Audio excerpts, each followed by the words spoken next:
ఒక్క మాట తీపిగా రాదు.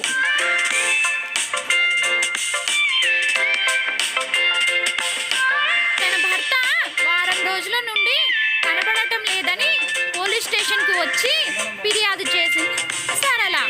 పోలీసులు నీ భర్తని గుర్తుపట్టడానికి ఏమైనా ఆనవాళ్ళు ఉంటే చెప్పమ్మా.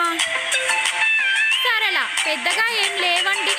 చెంబుతో కొట్టినప్పుడు పడిన 10 కుట్లు, పప్పు గుత్తితో కొట్టినప్పుడు పగిలిన ముక్కు, అప్పడాల కర్రతో కొట్టినప్పుడు ఏర్పడిన తలపై పొడిపే, ఇవే గుర్తున్నాయండి.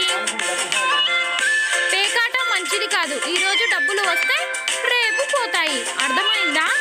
అర్థమైంది. ఏమర్థమైంది? పేకాట రోజు విడిచి రోజు ఆడాలి అని. Like and subscribe my channel.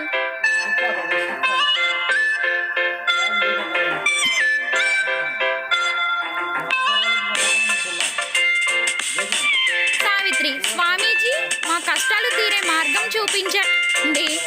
స్వామీజీ రోజు వంట చేసిన తర్వాత ఆహారాన్ని ఏదైనా మగజీవికి పెట్టి తర్వాత మీరు తినండి, అన్ని కష్టాలు తీరిపోతాయి. సావిత్రి సరే స్వామి, రేపటి నుంచి ముందు మా ఆయనకి పెట్టిన తర్వాత నేను తింటా.